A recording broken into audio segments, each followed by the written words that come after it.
ভক্তবৃন্দের চরণে আমার কোটি কোটি দণ্ডবৎ প্রণিপাত। গীতা যজ্ঞের গীতা জয়ন্তীর আজ তৃতীয় দিবস। একটু আগে আমার কন্যা সমা অনুমুখে আপনারা শুনলেন তো যে 18 দিন আমরা এর আগে 18 দিন করে গীতা পাঠের ব্যবস্থা করেছিলাম, কিন্তু 18 দিন ধরে চালানো পাঠক পাওয়া কষ্টকর, খরচেরও আমাদের সামর্থ্যের বাইরে, সেই কমিয়ে 9 দিন করে নিয়ে এসছি। তাই গীতার সব কথা 9 দিনে বলা তো সম্ভব নয়। উপরিপর সমস্ত প্রধান প্রধান বিষয় বস্তুগুলো আমরা ছুঁয়ে ছুঁয়ে যাব।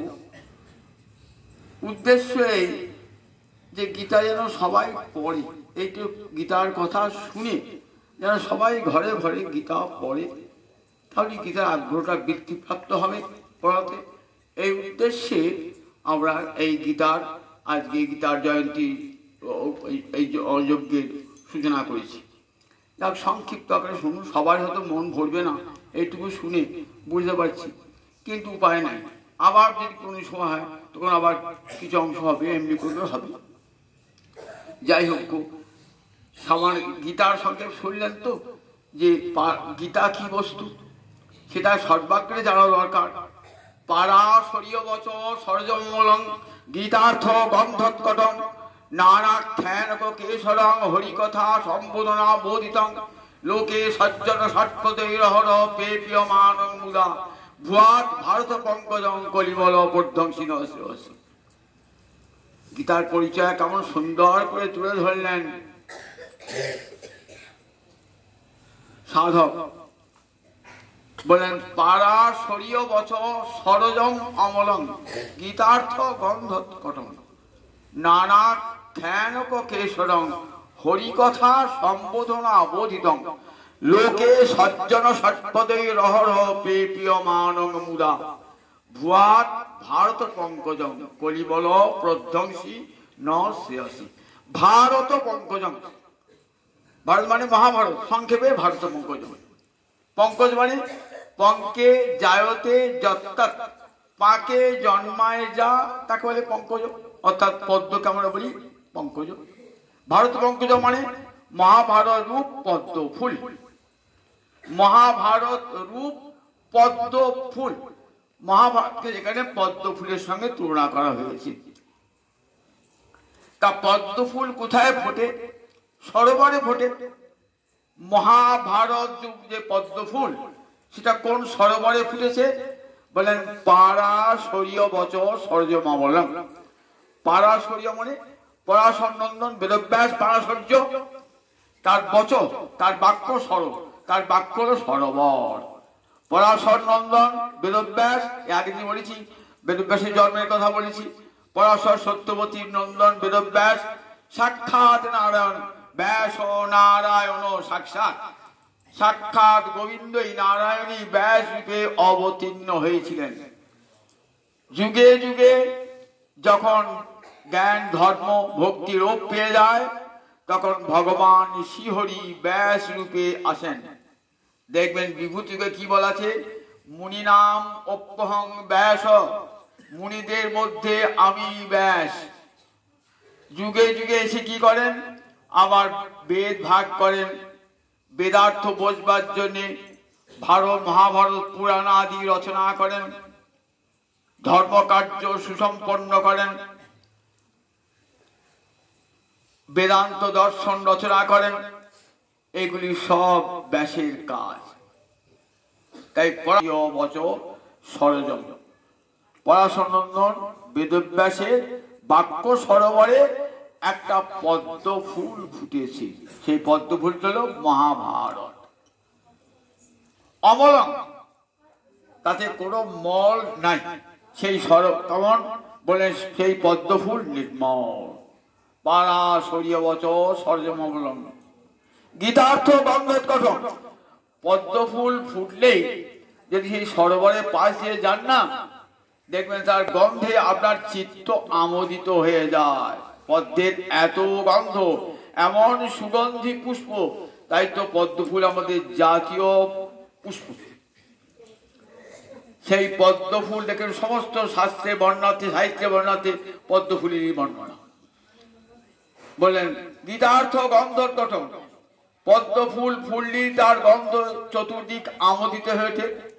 তা মহাভারত পদ্ম ফুলের গন্ধ কি? তা বলেন গীতার্থ।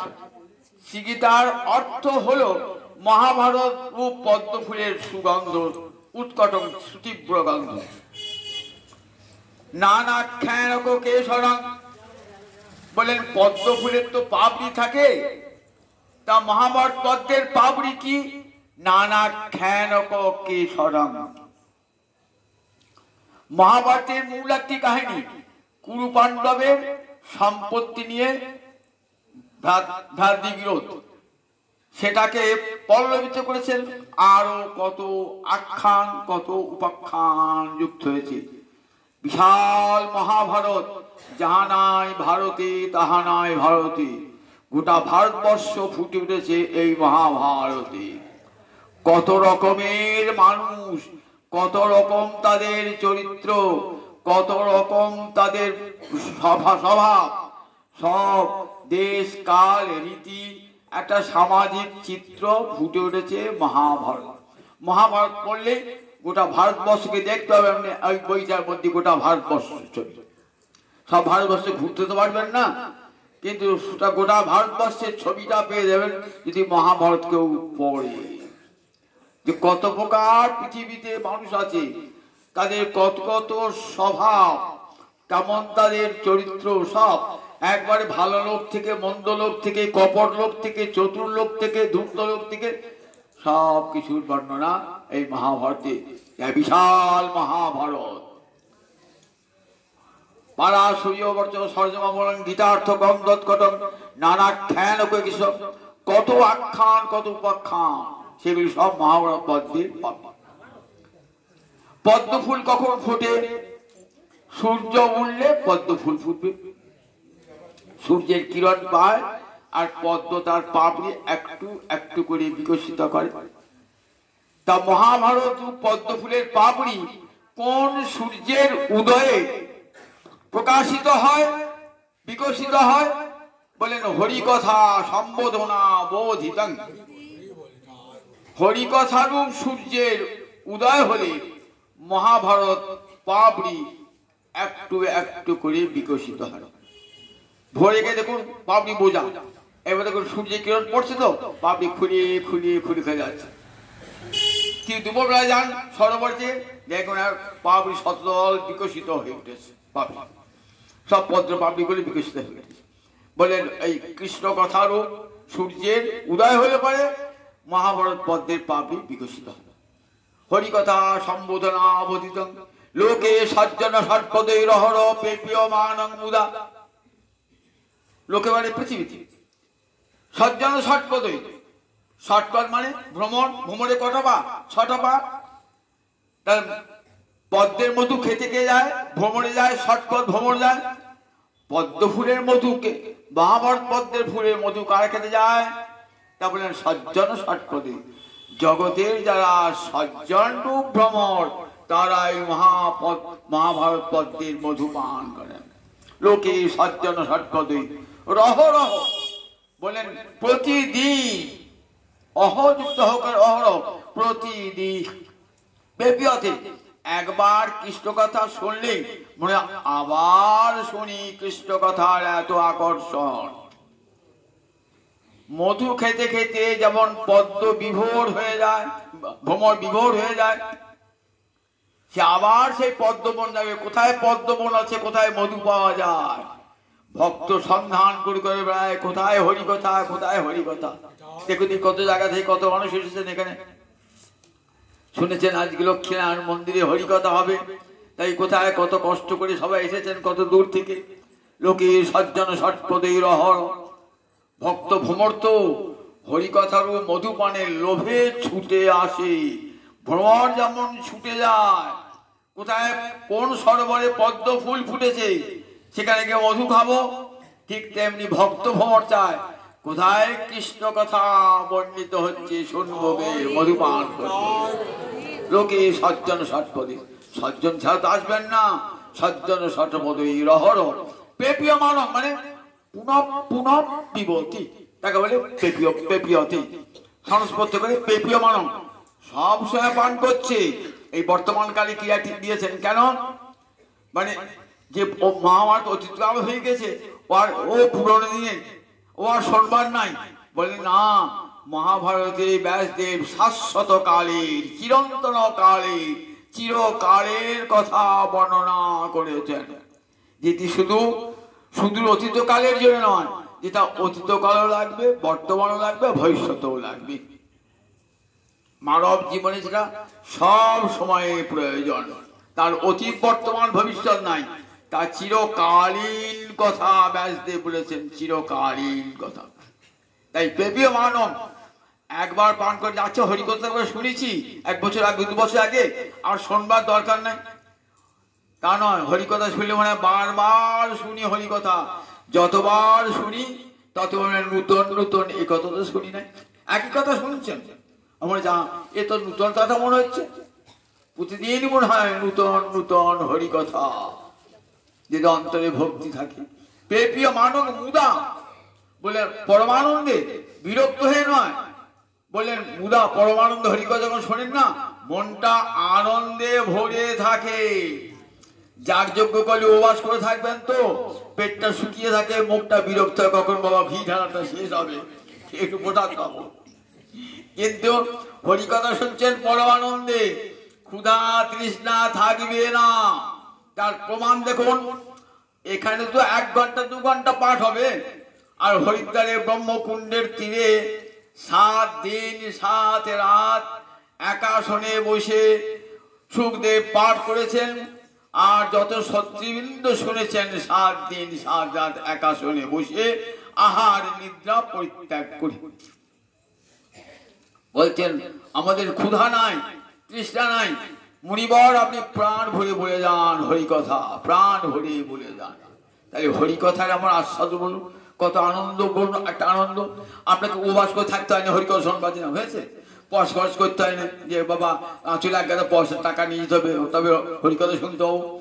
আপনার সে প্রণামী মুড়ান দিলেন না দিলেন কিছুই নেই, কাউকে পয়সাও আনতে হবে না, বসে বসে উপবাস করতে হবে না, বসে বসে কানটি পেতে দিয়ে ভক্তের সঙ্গে বসে হরিকথা শ্রবণ করবেন।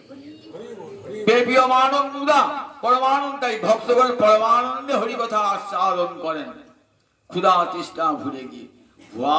ভারত পঙ্কজং কলিমল প্রধ্বংসী নশ্রেয়সী, আশীর্বাদ করছেন ধ্যানকর্তা, বলছেন ভুয়াত হোক কলিমল প্রধ্বংসী, কলিমল প্রধ্বংসী অর্থাৎ কলির যে মালিন্য সেটা ধ্বংস হয়ে যাবে যেখানে হরি কথা আলোচিত হবে, যেখানে গীতার কথা আলোচিত হবে, যেখানে মহাভারতের কথা আলোচিত হবে। কলিমল প্রধ্বংসী, কলির সব মল ধ্বংস হয়ে যাবে। আর কি পাবেন বলেন, শ্রেয়সী পরম মঙ্গলের পথ জীবকে দেখিয়ে দিয়ে যাবেন। এই কৃষ্ণ কথা কি করে জীব তুমি মঙ্গল লাভ করবে, সেই গীতার 18টি অধ্যায়, 18টি অধ্যায়কে আমরা 3টে শতকে ভাগ করেছি। শতক মানে 6টা করে অধ্যায় নিয়ে একটা শতক। প্রথম থেকে 6টা অধ্যায়কে বলা হয় প্রথম শতক, 7 থেকে 12 পর্যন্ত দ্বিতীয় শতক, 13 থেকে 18 পর্যন্ত তৃতীয় শতক। প্রথম শতকে কি বলে কর্মকাণ্ড, কর্ম শতক।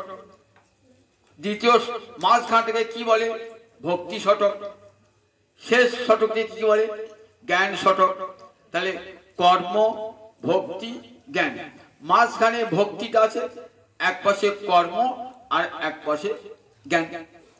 বিশ্বনাথ চক্রবর্তী যিনি গীতারও টিকাকার, ভাগবতের টিকাকার, তিনি টিকা করতে বলছেন দেখো গো ভক্তিকে মাঝখানে দিল কেন, এক পাশে কর্ম আর এক পাশে জ্ঞান, মাঝখানে ভক্তি কেন?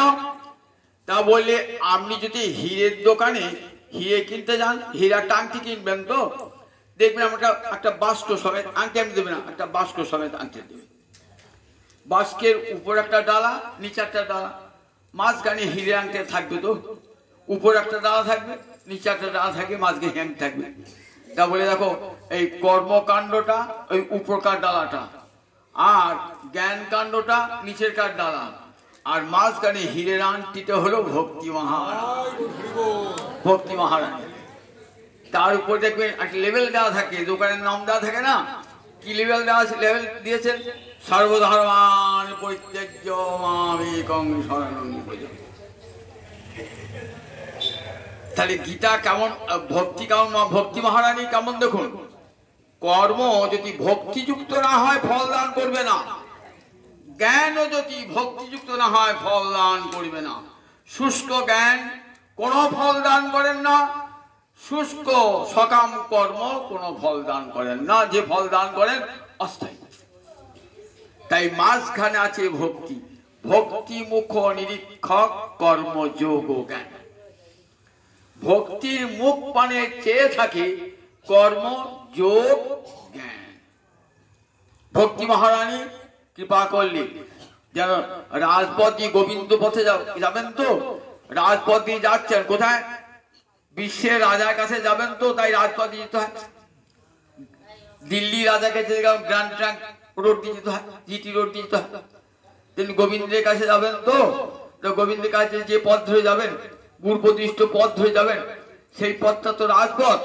এই রাজপথের মাঝখানে চলেছেন ভক্তি মহারানী, যাচ্ছেন দুপাশে দুটি ছেলে হাত ধরে যাচ্ছেন, এক পাশে কর্ম আর এক পাশে জ্ঞান।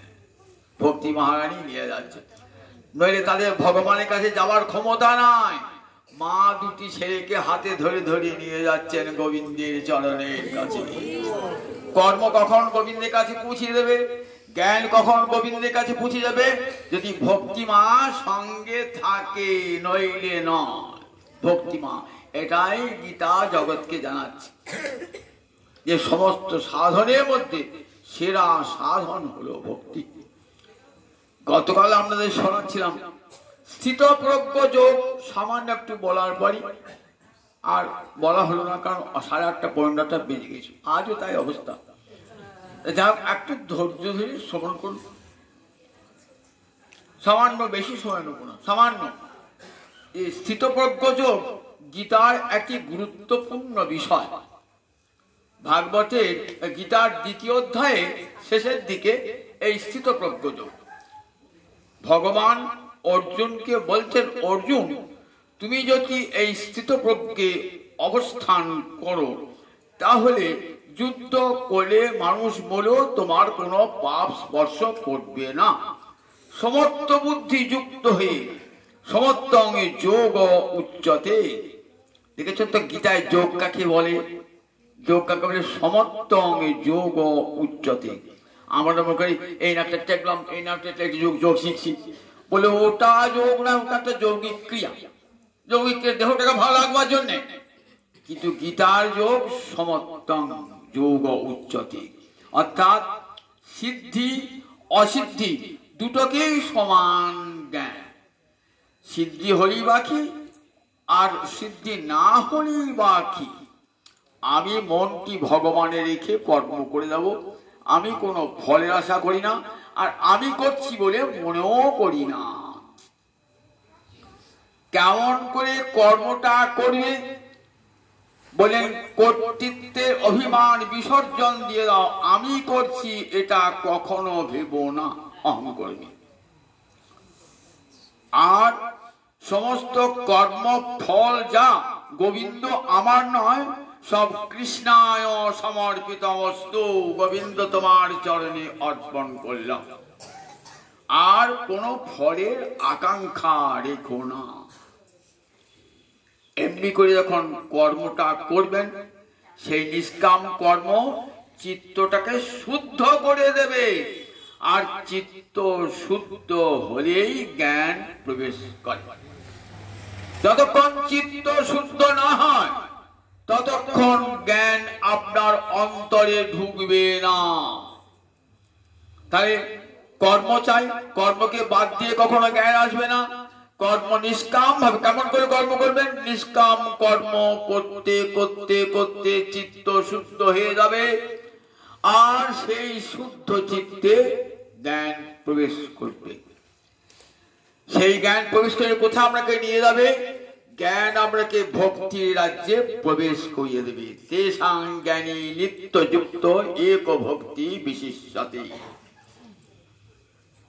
4 প্রকার ভক্তের মধ্যে জ্ঞানী ভক্ত আমার শ্রেষ্ঠ। দেখেছেন, শুধু জ্ঞানী বলেন নাই, জ্ঞানী ভক্ত।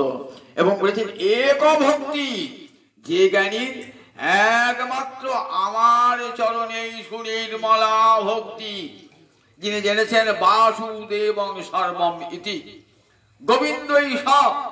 এটা জানে কারা? বলেন যারা ওই জ্ঞানী তারাই জানেন।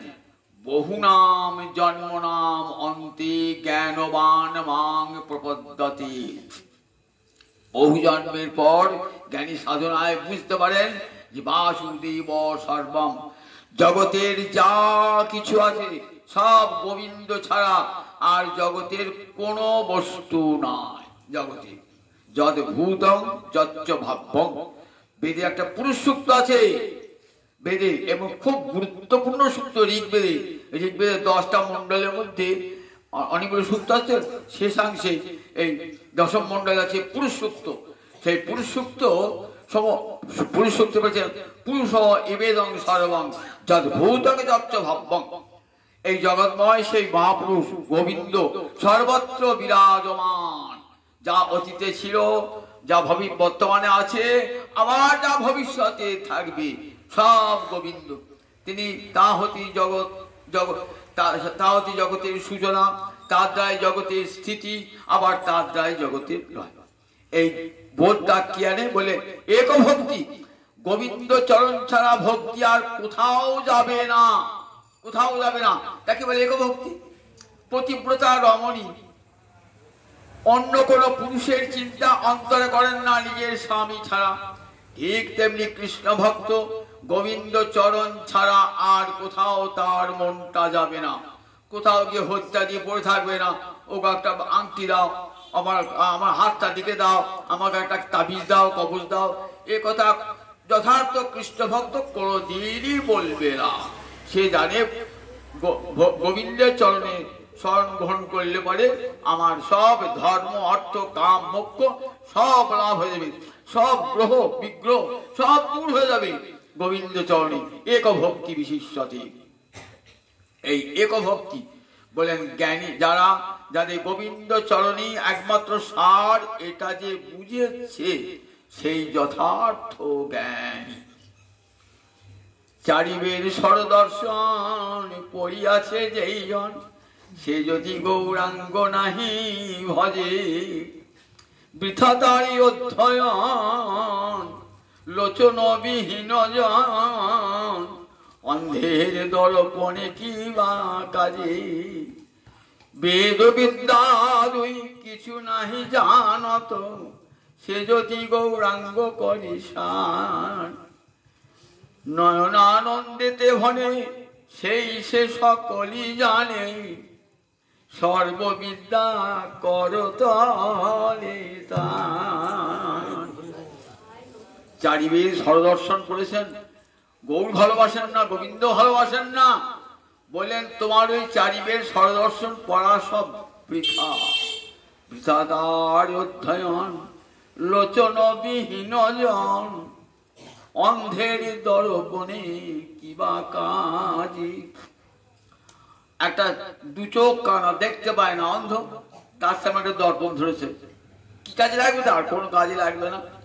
তাই যে গৌর গোবিন্দ ভজনা করে না, বলে তার কাছে শাস্ত্র কোনো কাজেই লাগবে না। শাস্ত্র পড়ে নাই, কিন্তু গৌর গোবিন্দে শরীর বলা মতি, বলে সেই নয়নানন্দেতে ভানে সেই সে সকলি জানে, সর্ববিদ্যা কর দলিতা। সেই তো সব শিখেছে, সেই তো সব শিখেছে। ভগবানকে যে জেনেছে ভগবানকে জানাই তো গীতা বলে থাকো সব জেনে যদি ভগবানকে না জানো তাহলে কখনোই মঙ্গল লাভ হতে পারে না, মঙ্গল লাভ হয় না। সংসারে থাকবেন মন কিন্তু গোবিন্দ চরণ। সংসার গীতা ভাগবত কেউ বলেন নাই সংসার ছেড়ে দিয়ে বনে গিয়ে থাকো, ব্রহ্মচর্য অবলম্বন করো, হাতে ত্রিশূল নিয়ে থাকো আর গেরুয়া কাপড় করো, এ কথা কোথাও বলে নাই, গীতা ভাগবতে কোথাও বলে নাই। আপনি সংসারে থাকুন, সাধন না থাকলে সাধু হয় নাকি? আমরা দেখি যত লোক গেরুয়া পরে ঘুরে বেড়াচ্ছে সাধু সাধু বলে, আর লোকে মাথা ঠুকছে, আর তার লোকে পয়সা দাও, পয়সা করে আমি আশ্রম তৈরি করবো, তমুক তৈরি করবো, রয়ে গেছে।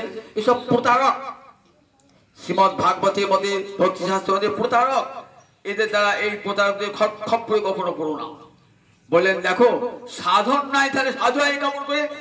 সাধন নাই যার, বড় লোকের বাড়ি থেকে ধন না দিয়েছে আর বলছে সাধু আমি বনে থাকি।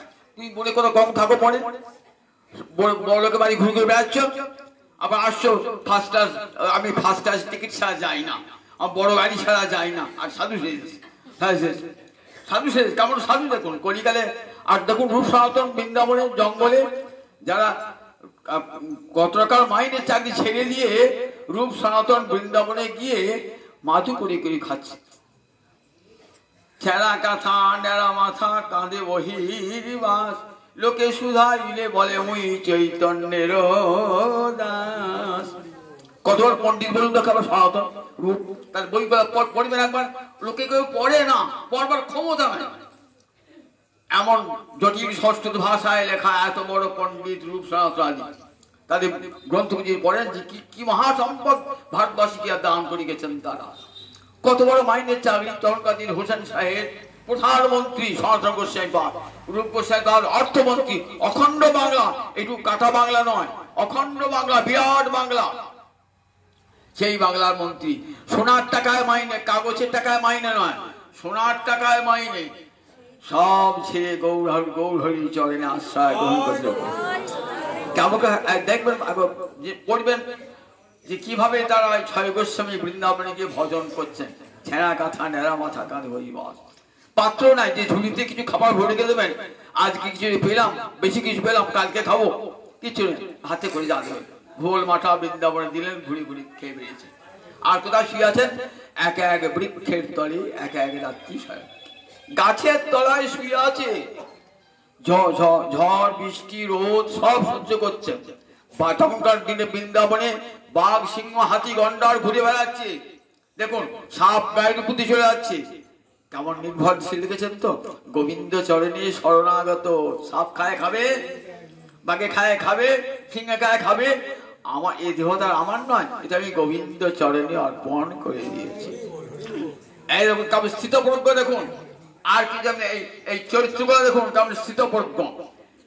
স্থিতা প্রজ্ঞা যস্য স, যার প্রজ্ঞা মানে প্রকৃষ্ট জ্ঞান ভগবানের স্থিত হয়েছে, ভগবানে তিনি স্থিতপ্রজ্ঞজন। আর প্রজ্ঞাটা আর অন্য কোথাও চালিত হবে না। বৃন্দাবনের পথে পথে ঘুরে বেড়াচ্ছেন, কৃষ্ণ নাম কৃষ্ণ হা কৃষ্ণ বলে কেঁদে কেঁদে বেড়াচ্ছেন। তারা পয়সা করে জন্য কারণ কোথাও ঘুরে যাচ্ছেন না, হা কৃষ্ণ কোথায় দেখা দাও একবার হে গোবিন্দ। একবার যাচ্ছেন ইমলিতলায় ছুটে, একবার যাচ্ছেন মদন মোহনের মন্দিরে ছুটে যাচ্ছেন, একবার যাচ্ছেন গোবিন্দ মন্দিরে ছুটে যাচ্ছেন। কোথায় গেলে দেখা পাবো? ওগো শ্যাম সুন্দর তোমাকে কোথায় দেখা পাবো? ওগো রাধারানী তোমাকে কোথায় দেখা পাবো? পাগলের মতন ছুটে ছুটে বেড়াচ্ছেন 60 দিন। উদ্দেশ্য কৃষ্ণানুসন্ধান। দেখেছেন তো, এরাই সাধু, যে সাধন করে সাধু। আপনার কাছে বড় লোকে বেশি সাধু হইলেন, সাধুর কাপড়ের দামটা দেখুন এদিকে একবার, আপনার জামার চেয়ে অনেক বেশি দাম সাধু। সাধু চর্মাটা দেখুন না, আপনার চর্মের চেয়ে অনেক বেশি করে দাম সাধু। দেখুন তারা সাধু সেজে সমাজে আজকে লোককে কেমন করে ঠকাচ্ছে, প্রতারণা করছে। বিচার করে দেখবেন আর সেই বুড়ির সাধুরা কেমন করে সাধন ভজন করছেন। তা সাধন না চাই সাধু হবে কেমন? যে সাধ হয়েছি সাধু। ভাগবত উচ্চকণ্ঠে বলেছেন, কারণ খাতি রাখে না, শাস্ত্র কাউকে খাতি রাখে না। শাস্ত্রে বাক্য কেমন জানেন তো, একেবারে তীক্ষ্ণ বাণ, সুতীক্ষ্ণ বাণ। বলে তুমি সাধু কিসে, তুমি তুমি ভজন নাই সাধন নাই, শুধু তাই নয় তোমাকে দেখলে পরে মানুষ পবিত্র হয়ে যাবে, সে সাধু হয়ে যাবে। গঙ্গার পরশ হইলে পশ্চাতে পাবন, দর্শনে পবিত্র করো এই তোমার গুণ। গঙ্গার পরশ হইলে পশ্চাতে পাবন, দর্শনে পবিত্র করো এই তোমার গুণ। একবার দেখলেই সাধুকে দর্শন করলেই জীব পবিত্র হয়ে যায়। সেই সাধু বলে দেখো, সেই সাধু স্থিতপ্রজ্ঞ বলেন দেখো কেমন করে সাধু থাকে, সাধু কেমন করে থাকবে বললেন, দুঃখেষু অনুদ্বিগ্ন মনা সুখেষু বিগত স্পৃহ, দুঃখেষু বিতরাগ ভয়ক্রোধ স্থিত ধী মুনিরুচ্যতি। দুঃখেষু অনুদ্বিগ্ন মনা, শত দুঃখ পেলেও তাদের চিত্ত উদ্বিগ্ন হয় না, আবার শত সুখের সামগ্রী সামনে এলেও তাতে তারা উল্লসিত হয় না। বিতরাগ ভয়ক্রোধ, বিত মানে চলে গেছে, সংস্কৃতি ই ধাতুত্ব গমন করা, যা চলে গেছে বিত, বিপূর্বক ই ধাতুত্ব, যা বিগত হয়ে গেছে চলে গেছে। কি চলে গেছে? রাগ আসক্তি, সংসারে আসক্তি চলে গেছে। ভয় নাই, কোন ক্রোধ নাই, বিতরাগ ভয়ক্রোধ স্থিত ধী মুনির উচ্চতি, তাকে বলা হবে মুনি। মুনি মানে সব সময় মনন করছেন, তা কি বলে মুনি? মুনি কাকে বলে? যো মনুতে সমুনি, যে মনন, যিনি মনন করছেন তিনি মুনি। আমার মনন নাই, চিন্তন নাই, আমি মুনি হব কেমন করে? তাই মুনিরা আর কৃষ্ণ কথা আন কথা না কহিবে, আন কথা না শুনিবে। মহাপ্রভু আমাদের রঘুনাথ দাস গোস্বামী, রাজার ছেলে রঘুনাথ দাস গোস্বামী, জীবনটা পড়বেন একবার। রাজার ছেলে রঘুনাথ দাস গোস্বামী বৃন্দাবনে গিয়ে কেমন ভজন করছে। খুব ইচ্ছা মহাপ্রভুর মুখ থেকে উপদেশ শোনা। মহাপ্রভু সর্বদামোদা নিয়ে গেছেন, প্রভু গো তুমি কিছু কথা বলো, তোমার মুখ থেকে কিছু কথা শুনবে, আমার কথা শুনে তৃপ্তি হচ্ছে বলবে। মহাপ্রভু চারটি বাক্যে কি বললেন? ভালো বললেন, গ্রাম্য কথা না কহিবে, গ্রাম্য কথা না শুনিবে, ভালো না খাইবে আর ভালো না পড়িবে, অমানি মানদ হইয়া কৃষ্ণ নাম লবে, ব্রজে রাধা কৃষ্ণ সেবা মানসে করিবে। এই চারটে কথায় একবার দেখি, সব দেখে দিলে চারটে কথার কি দাম দেখো। কি বললেন? গ্রাম্য কথা না কহিবে, গ্রাম্য কথা না শুনিবে, বিষয় কথা শুনবে না, বিষয় কথা বলবে না, ভালো না খাইবে আর ভালো না পড়িবে। বলে ভালো মন্দ খেলে কি হবে? ভালো মন্দ খেলে ইন্দ্রিয় সবল হবে এবং আর তোমার চিত্তকে বিকৃত করবে, ভগবত ভজন থেকে সরিয়ে নিয়ে আসবে। যেটুকুতে দেহ রক্ষা হয় সেইটুকুই গ্রহণ করবে, যেটুকুতে লজ্জা নিবারণ হয় সেইটুকুই পোশাক পরিচ্ছদ গ্রহণ করবে।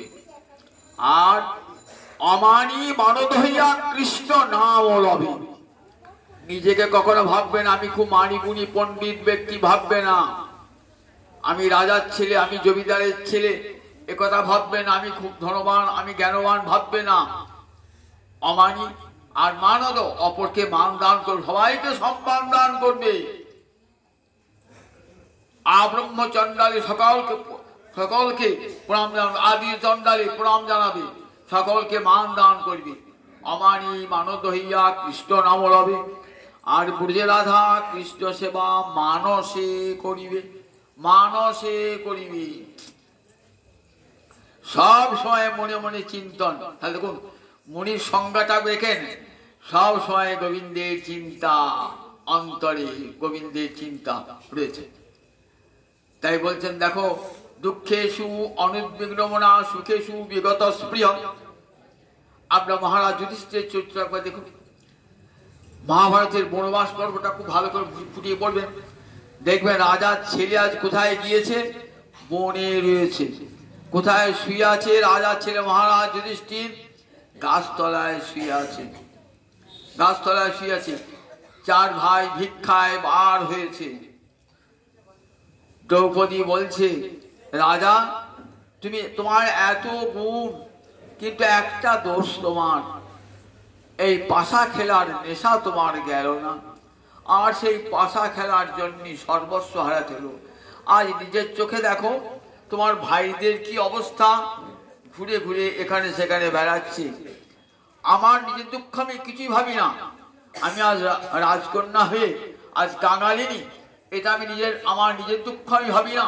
স্বামী পরায়ণা পতিব্রতা তো স্বামীর দুঃখটা চোখে দেখতে পাচ্ছে না, তাই স্বামীর দুঃখ দেখে দর্শন করে অন্তরটা কেঁদে উঠছে। তাই বলছি যে দেখো তোমার একদিন তুমি শুয়ে থাকতে কোথায়, সোনার পালঙ্কে শুয়ে থাকতে, কত দাস দাসী তোমার চরণ সেবা করছো, আর শুয়ে আছো ঘাসের উপরে। একদিন তোমাকে বৈতালিকেরা সকালবেলায় গান করে উঠাতো, আর আজ শিয়ালের ডাকে তুমি উঠছো। তুমি প্রতিদিন গোবিন্দের প্রসাদ ভোজন করতে, আর এখন কি খাচ্ছ, ভিক্ষা করে আনা ভিক্ষালব্ধ অন্ন খাচ্ছ। রাজা দেখো দেখো শুধু তোমার নিজের দোষে হয়েছে। বলছে কি বলছে কল্যাণী, নাস্তিক কম প্রহার হচ্ছে, নাস্তিকের মতো কথা বলছো। দেখো আমি কি দেখো বনে এসেছি, গোবিন্দ আমাকে রাজা করেছিলেন, আমি রাজা হয়েছিলাম, আবার সেই গোবিন্দ আমাকে নিয়ে গেলেন বনে, আমি বনে এলাম। আবার যদি কোন রাজা করেন, রাজা করবেন, তার ইচ্ছায় রাজা হয়েছিলাম, আবার তার ইচ্ছায় বনে আছে। শোনো কল্যাণী, তার ইচ্ছা ছাড়া গাছের একটা পাতাও নড়ে না। গোবিন্দের ইচ্ছা ছাড়া গাছের একটা পাতাও নয়, সব কিছু তার ইচ্ছাতে আছে। তাঁতিবার একটা তাঁতি গল্প বলি, তাঁতি বাঁধে একটা তাঁতি গল্প না বললে হবে। তাঁতিবার এসে দেখ, তাঁতি পরম রাম ভক্ত, সে রাম ছাড়া কিছুই জানে না। বাজারে গিয়ে সে কি করে, সে গামছা কাপড় বিক্রি করে, সে সত্যি কথা, সত্য ছাড়া মিথ্যা বলে না। সেই গিয়ে কাপড়টি নিয়ে বসে, আর এই খদ্দের এবার দেখো এরকম, এই আমি সুতো কিনেছি রামের ইচ্ছায়, সুতো কিনেছি 2 পয়সায়, তারপর দেখো রং কিনেছি 2 পয়সায়, সব রামের ইচ্ছায়, তারপর আমার নিজের পরিশ্রম দিয়েছি রামের ইচ্ছায় 2 পয়সা, এই সব নিয়ে আমার লাভ 2 পয়সা, এই 4 পয়সা, এই 8 পয়সা দাম হলো এই কাপড়টা। আচ্ছা এমনি কাছে কাপড় বিক্রি করে একবার যেটুকু বলে সব করে দেয়। আমার সুতো কিনতে কত খরচ, রং কিনতে কত খরচ, আমার পরিশ্রমে কত খরচ, আর কতটুকু আমার লাভ। রামচন্দ্র সেই দিকে সে খায় তাঁতি। একদিন করেছি কি, বাজার থেকে গিয়ে কাপড় টাপড় বিক্রি করে সন্ধ্যাবেলায় গিয়ে বাড়ির বারান্দায় বসে বিশ্রাম করে রাম রাম করছে, রাম রাম রাম রাম ভদ্রগোপতি রাঘব রাজা রাম, পতিত পাবন সীতারাম, রঘুপতি রাঘব রাজা রাম, পতিত পাবন সীতারাম, সীতারাম জয় জয় সীতারাম, রঘুপতি রাঘব রাজা রাম, পতিত পাবন সীতারাম, সীতারাম জয় জয় সীতারাম। হরে আনন্দে আবেগে গান গাইছে। একটা চোর করেছে কি, সে একটা লোকের বাড়ি থেকে জিনিসপত্র চুরি করে পালাচ্ছে। সে আর একা চুরি করেছে, বইতে পারছে না। তখন যে লোকটা ভালো আছে, এই সন্তোষ ভয়টা দেখি, কি বলছো, এই মোটটা বই নিয়ে চলো। বেশ চলো, মোটটা বই নিয়ে যাচ্ছে। মোটটা বই নিয়ে চলে গেছে। এইবার মাঝ পথে পুলিশ এসেছে। পুলিশ দেখি চোরটা পালিয়ে গিয়েছে। চোরটা পালিয়ে গিয়েছে, তাঁতির মাথায় দেখেছে বাস্ক সব রয়েছে। এই তাঁতি চোর ধরে গেল, রাজার কাছে ধরে গেছে। এই বেটা তুই হরিনাম করছিস আর ছুটি করেছিস? রাজা শোনো ঘটনাটা আমি বলি। আমি একজন তাঁতি, প্রতিদিন রামের ইচ্ছায় কাপড় বুনি, রামের ইচ্ছায় কাপড় বিছি, রামের ইচ্ছায় বাড়ি আসি, রামের ইচ্ছায় স্নান করি, রামের ইচ্ছায় ভোজন করি, রামের ইচ্ছায় বিশ্রাম করি, আবার রামের ইচ্ছাতেই বসে আছি বাড়ির বারান্দায়। রামের ইচ্ছাতেই একটা চোর গেল, রামের ইচ্ছাতেই বললো আমাকে আমি মোট বইতে পারছি না, মোটটা বাবা রামের ইচ্ছাতেই বইলাম। রামের ইচ্ছায় পুলিশ এলো, রামের ইচ্ছায় চোরটা পালিয়ে গেল, রামের ইচ্ছায় পুলিশ আপনার কাছে আমাকে ধরে নেবে। তখন বলছে আচ্ছা রাম ভক্ত ছেড়ে দাও, রামের সব রামের ইচ্ছা। দেখেছেন? এত মিথ্যা কথা বলে না, তার জেল হলো না, ফাঁসি হলো না, কিছুই হলো না, দেখেছেন তো? সবটাই সত্যি করে সে বলে রামের ইচ্ছা। কতখানি নির্ভরশীলতা হাসিন না, দেখুন একটা ভক্ত লোক কেমন তার নির্ভরশীলতা, ভগবানের শরণাগতি। ঠিক তেমনি মহারাজ যুধিষ্ঠির শরণাগতি। দেখো, বনে আছি, যদি বাঘ সিংহে খায় খাবে, আবার কাঙাল হয়ে আছি, কাঙাল হয়ে থাকবো, যতদিন ইচ্ছা ততদিন আমি কাঙাল হয়ে থাকবো। আবার যদি রাজা করে রাজা করবে, এই বোধ সবসময় দুঃখে এত দুঃখ কষ্ট। যুধিষ্ঠিরের মনে কিন্তু দুঃখ কষ্ট নাই। দ্রৌপদী রাজকন্যা, তার মনে কষ্ট হচ্ছে, 4 ভাইয়ের মনে কষ্ট হচ্ছে, কিন্তু মহারাজ যুধিষ্ঠির অন্তরটা কেমন দুঃখী। এত দুঃখে তো অনুদ্বিগ্ন মনা। আবার যখন রাজা হলেন, রাজা হওয়ার পর বলছেন, কৃষ্ণ বলছেন এবার চলে যাই ভাই, বন্ধু তো সম্পর্কে ভাই হয়, চলে যাই। তা বলছে তুমি চলে যাবে, তাহলে তুমি যদি চলেই যাও তাহলে আমাকে রাজ্যে বসানোর কি দরকার, রাজ্যে বসানোর দরকার আর থেকে দাও তোমার, আমি তো তোমার চরণ ছাড়া কিছুই জানি না। দেখেছেন তো সুখটাকে, এত সুখ এসেছে, সুখটাকেও গ্রহণ করতে পারছেন না গোবিন্দ ছাড়া। মা কেমন, মা কুন্তী মা বলছেন যে মা পিসিমা আমি এবার চলে যাচ্ছি, তোমার ছেলেকে রাজা করে দিলাম, আর তো কোনো ভয় নাই, তো পিসিমাকে চলে যাচ্ছে, তুমি চলে যাবে বাবা, তোমার জন্য দেখো বেঁচে আছি আমি, আর তুমি চলে যাবে আজকে আমার আনন্দের দিনে। তা বলছেন মা এবার তো আমার কাজ শেষ হয়ে গেছে, চলে যাই পিসিমা, আর তোমার তো কষ্ট নেই, তোমার পুত্রকে নিষ্কণ্টক রাজ্য দিলাম। কি বলছে দেখুন, জগতে সবাই কি চায় ভগবানের কাছে, কি চাইছে এসে, ভগবানকে দেবো না 1 পয়সা, কিন্তু ভগবানের কাছে নেবো লক্ষ লক্ষ টাকা। ভগবানের জন্য কি রেখেছি, ভগবান তোমার জন্য বাতাসা রেখেছি, আর তোমার জন্য পচা কলাটা রেখেছি তোমার জন্য। চাইবো কি আমার বাড়ি হোক, গাড়ি হোক, ধন হোক, দৌলত হোক। রবীন্দ্রনাথের কৃপণ কবিতা আছে না, আমরা দেবো সব। রবীন্দ্রনাথের কবিতা আছে খেয়া কাব্যে কৃপণ। আমরা ভগবানকে দিতে জানি না, ভগবানের কাছে নিতে জানি আমরা ভগবানের কাছে। সেই একটা একটা ভিখারি গান গাইতে গাইতে চলেছে, হরে কৃষ্ণ কৃষ্ণ কৃষ্ণ হরে হরে, হরে রাম রাম রাম হরে হরে। দেখছেন একটা সোনার রথ আসছে, সোনার রথ, ভাবছেন যাক ভারী হলো হরি হরি, আর সোনার রথের যে আসবেন রাজা আসবেন, দুপাশে মণি মুক্তা ছেড়াবেন, আমি ভিকির হয়ে কুড়ি নেবো, আমার আর ভিক্ষা করতে হবে না। রাজা এলো, রথ থেকে নামলো, ভিকিটা ভাবছে এইবার নিশ্চয় কিছু দেবে, হাত টিপেটে, রাজা এসে হাত টিপেটেছে, রাজাই ভিক্ষা চাইছে, এ আমার কি, রাজা আমাকে দেবে না, রাজা আমার হাত করেছে। কি করলেন, রাজাকে একটা চালের দ্বারা বার করে দিলেন। দিনটা আমার খারাপ হয়ে গেল আজকে, ভাবলাম রাজা অনেক কিছু দেবে, কইতো রাজা তো কিছু দিল না।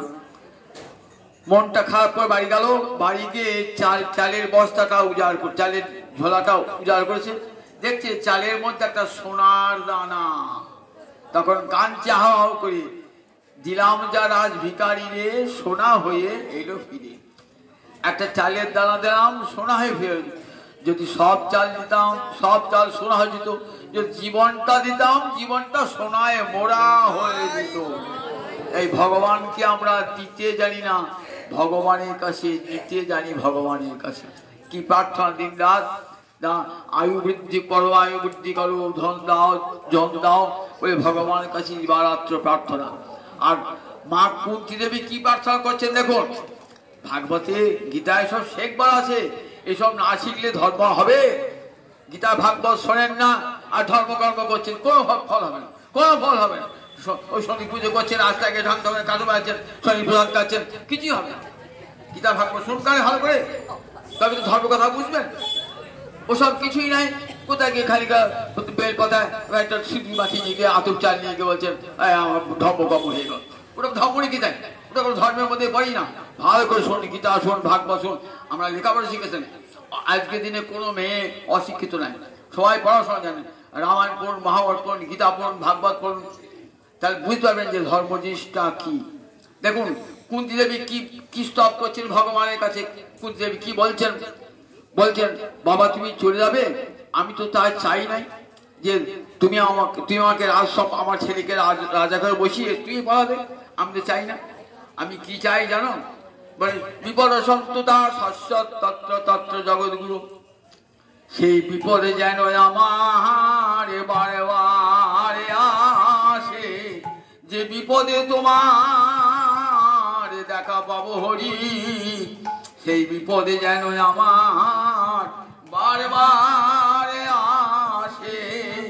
আমি সম্পদ চাহি না প্রভু, সেই বিপদে যেন আমার বারে বারে আসে। বিপদে যদি তোমার দেখা পাই প্রভু, সেই বিপদ হোক আমার চিরস্থায়ী শাশ্বত। বলতে পারি আমরা আমরা ভগবান বলে সম্পদ দাও, ভগবান তুমি দূরে চলে যাও, তোমাকে দরকার নেই। তোমাকে কতক্ষণ দরকার ছিল? যতক্ষণ সম্পদ পাই নাই ততক্ষণ দরকার ছিল। সম্পদ পেয়েছি, পালাও, তোমাকে নেবো, এবার তুমি পালাও, আমার কাজ মিটে গেছে, পালাও। ভগবানের সঙ্গে আমাদের কেমন তখন স্বার্থপরতা, তঞ্চকতা। ভগবানকে ভজ্জি কি জন্যে? তোমার কাছে কিছু আদায় করব বলে ভগবানকে ভজ্জি। কি নেবো? ধর্ম অর্থ কাম মোক্ষ নেবো বলে। ইহকালে সুখ শান্তি, পরকালে সুখ শান্তি, স্বর্গ সুখ পাবো, কিন্তু তোমাকে দেবো না বিনিময়ে কিছু। কেমন ভজনটা দেখুন, আমাদের ভজনটা। ভাগবত বললে পৃথিবীতে যত কথা ধর্ম নামে চলে, বলে সব ভাগবত তার পরীক্ষার সাথে লিখে দেন, এগুলো সব কোনোটাই ধর্ম নয়, কোনোটাই ধর্ম নয়। এগুলো সব বলেন দেখো ধর্মের নামে ধাপ্পা। গীতা শুনুন, ভাগবত শুনুন, ধর্মের আসল রূপটি ভারতবর্ষের সনাতন ধর্মের আসল রূপ গীতা এবং ভাগবতে আছে। তাই হরিগুরু বৈষ্ণব ভাগবত গীতা বৈষ্ণবের বারবার কীর্তন করে বলেছেন। শাস্ত্র শুনুন, রামায়ণ পড়ুন, মহাভারত পড়ুন, গীতা পড়ুন, ভাগবত পড়ুন, তাই ভারতবর্ষের সনাতন ধর্মের চেহারাটা বুঝতে পারবেন যে ভারতবর্ষের আসল ধর্ম কেমন ধর্ম। তেমন ত্যাগের ধর্ম, ত্যাগের তারা ভোগ, দুঃখে সুখে সুখে বিতরাগ ভয় করুন। এই অবস্থা যখন পৌঁছে যায় মানুষ, তখন কি হয়? বিতরাগ ভয় করো স্থিতধি মুনির উচ্চতি, তখন তাকে স্থিতধি বলে। বলে সংসারে থাকুন, পাকা বাসের মতো ঠাকুর রামকৃষ্ণ পাকা সংসারে থাকুন, কোনো দুঃখ নাই। সংসারে থেকে মন্ত্রী গোবিন্দ চরণ অরবিন্দে সবই মন কৃষ্ণ পদারবিন্দ। সংসারে কোনো দুঃখ জ্বালা তাপ আপনাকে স্পর্শ করবে না। আমি স্থিতপ্রজ্ঞ হন, মন যদি গোবিন্দ চরণে অর্পণ করে দেন, তাহলে আর কোনো শোক দুঃখ তাপ আপনাকে স্পর্শ করবে না, স্থিতপ্রজ্ঞ হয়ে যাবেন আপনি। আজকে এইটুকু বলি, অনেক রাত্রি হয়েছে, এইটুকু বলি আজ এখানে হরিকথার শেষ। আবার আগামী দিন হবে, একটু শোনাবো, একবার সব তো শোনাতে পারবো না, শোনাবো।